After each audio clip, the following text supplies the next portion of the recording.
What's up, everybody? We're talking about cloning again.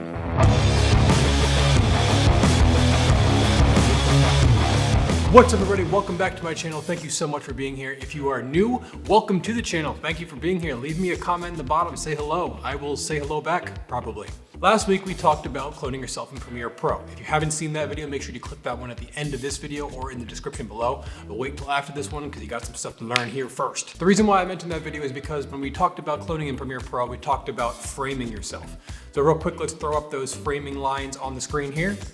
Cool. And we're going to talk about that again because that is super important for when you are going to take pictures and clone yourself in Photoshop. So without further ado, let me show you the shot that I got. It is also my thumbnail, and then I will tell you about how I got this shot to come to life. Let's get right into it. All right, now we are in my room. This is the final product here. It is all 6 of me playing basketball against each other. And now that I've showed you the final product, allow me to show you how to get there. So let me hide that one first. And now we have just the regular me.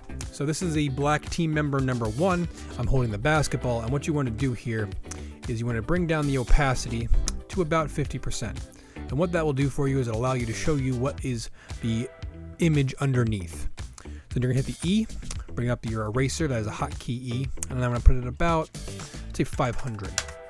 500 is a good size, and all you're gonna do is this. You're gonna touch and erase that part of your first image. Another thing you wanna do is erase all of it, not just the beginning. Erase as much as you possibly can, and then you will have the first edit. Second edit is you just come down to the second one and you follow the same process. Bring the opacity down to 43, 50%, somewhere around there. Now, the same thing you're gonna do is you're gonna hit the erase key and you're gonna erase right over. And I want you to erase as much as you can, but do not erase the shadow, because the shadow is what makes it real. And you're just gonna follow this process all the way to the end. And that's pretty much it. After you erase all the rest, you get this. Now, as you can see in this final edit here, this is a quick edit. There's some of the lines are different colors. So what you want to do is I'm going to block this one out again. Go to black team 1 and blue team 1.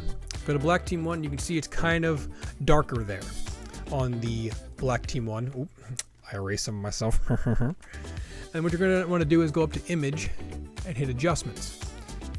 So if you're noticing that there's a different coloration or different brightness between people on your shot, you're going to go over here to brightness and contrast. Like I said, go up to image, adjustments, and then you're going to adjust it left to right. Another thing you can use this for, other than making your shots all the same consistent brightness, is you can see where you missed erasing. See all those spots that I missed? Then you can go hit OK, hit E, and you can erase them.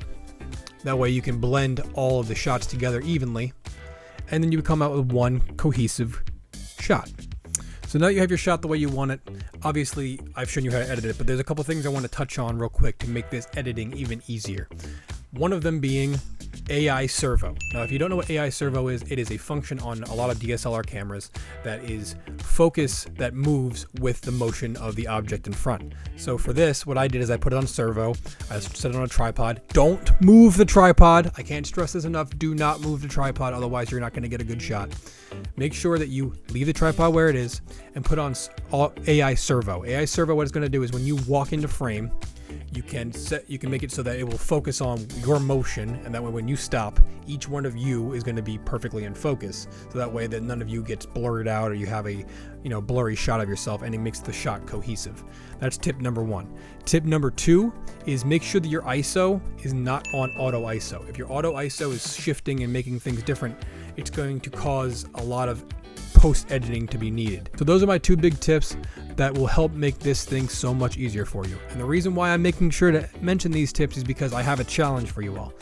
And what that is I want you to clone yourselves like this using what you've learned and send them to me either on Instagram via DM at vverico108 or hashtag vvericoclonechallenge. And what that's going to do is if you post these on here, I'm going to go through them. I'm going to find my favorites, and I'm going to feature my favorite one on my video next week. I really want to see what you guys can do with this. I'm super excited. So if you have a chance to get to do this, please do. I would love to see the creativity in your guys' minds, because this is what I came up with and I want to see what you guys have.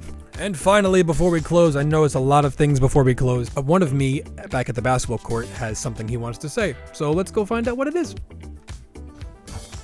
That's all I got for you guys today. Thank you so much for watching this video. If you enjoyed this video, make sure you hit that like button. If you want to see more videos like this video, hit that subscribe button. Leave me a comment. Let's talk about some stuff. But like I said, that's all I got for you guys. Thank you so much for watching. And as always, stay groovy. Peace.